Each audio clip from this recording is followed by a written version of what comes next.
여러분들의 지인을 통해서 자, 이 업체 어때? 여기서 한 거 믿을만한가? 하고 얘기를 하는 것은 지인들에게 아는 업체를 소개받는 추천의 방법입니다. 친구들에게 물어보시죠. 그 컴퓨터 어때? 라고 물어보시죠. 자, 무역 관련 협회입니다. 우리나라의 무역협회, 그런 여러 가지 협회처럼 무역 관련 협회들이 있습니다. 업계 전문지와 전화번호부. 예전에 오프라인적으로 그렇게 전화번호를 뒤져서 찾았었어요. 그런데 이제는 온라인 디렉토리가 생겨서 온라인에서 그런 것들을 다 활동을 할 수 있죠. 그런데 여러분들이 보시면 어떤 전시회 쪽, 특히 IT 쪽은 전시회 쪽 많이 가지 않으시나요? 코엑스에서 하는, 킨텍스에서 하는 전시회 많이 가시는데 여러분들이 실질적으로 이제 업무를 하시게 되면 어떤 기업에서 일하게 되면 해외 전시회도 많이 가십니다.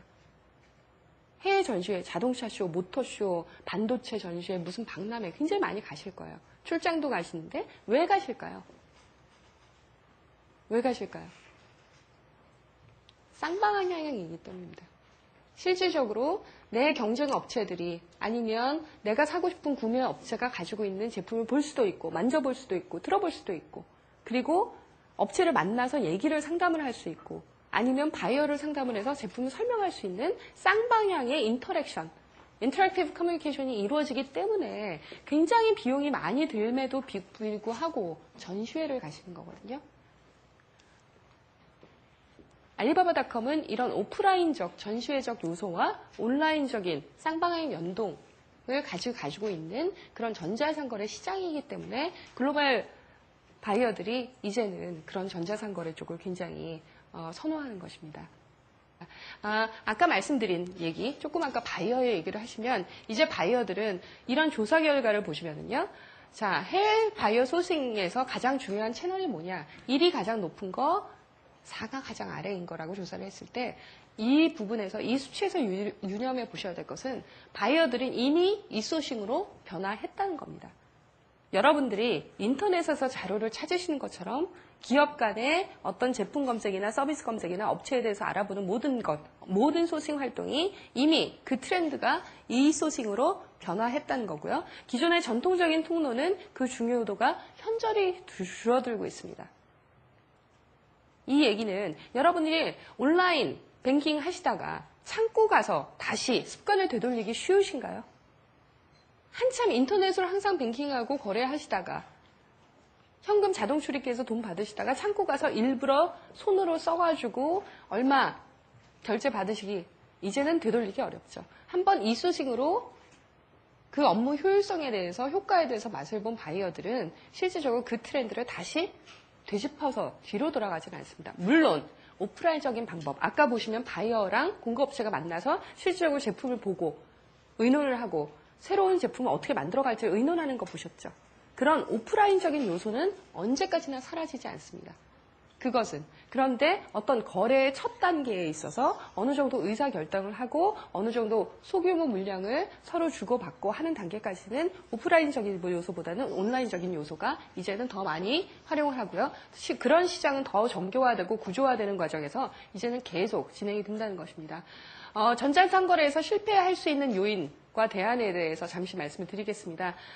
전자상거래는 많은 사람들이 온라인은 오프라인의 부속이라고 아직 많이 생각하는 경향이 많습니다. 그런데 여러분들이 실질적으로 블로그 하시는 분, 의외로 별로 없으시네요? 싸이월드 하시는 분. 싸이월드는 그래도 많으시죠. 예. 그런데 여러분들이 실질적으로 싸이월드를 하시고 싸이를 내 싸이다, 홈피다 하시면 실질적으로 어떻게 하셔야 돼요? 싸이에서 아니면 블로그에서 뜨려면 어떻게 하셔야 되죠? 예, 글을 올려야죠. 그죠? 근데 친절하게 해야 되겠죠. 그죠? 그래서 방문자의 이목을 끄는 좋은 내용이 컨텐츠가 있고 수시로 업데이트를 해주고 누가 내 친구가 아니면 지인이 와서 실질적으로 어떤 댓글이라도 하나 달아줬을 때는 거기에 굉장히 신속하게 댓글을 달아주고 지속적으로 내용을 하고 인맥을 관리해 주셔야 되죠. 자, 온라인 홈쇼핑을 운영을 하셔도 온라인 쇼핑을 운영을 하셔도 마찬가지입니다.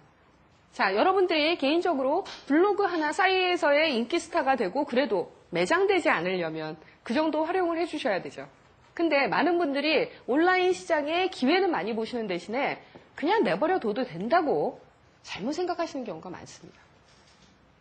홈페이지 해서 아니면 저희 같은 기업 간 전자상거래 시장의 멤버로 들어와서 인터넷을 통한 수출을 하겠다는 원대한 꿈은 가지고 있는데 실질적으로 그런 활동을 안 하시는 경우가 많아요. 그래서 그렇게 불충분하게 관리를 안 하고 리소스 지원을 하시지 않으면 실질적으로 있어도 사장이 되는 거죠. 왜냐하면 전 세계에 4천만의 회원들이 굉장히 열심히 활동을 하기 때문에요. 그래서 공급업체와 바이어 간의 신뢰가 굉장히 중요하고 온라인적인 기법과 오프라인적인 기법을 서로 적절하게 믹스하시는 것이 필요합니다. 그 다음에 온라인에서는 사이언스도 마찬가지지만 노출이 많이 되어야 되죠.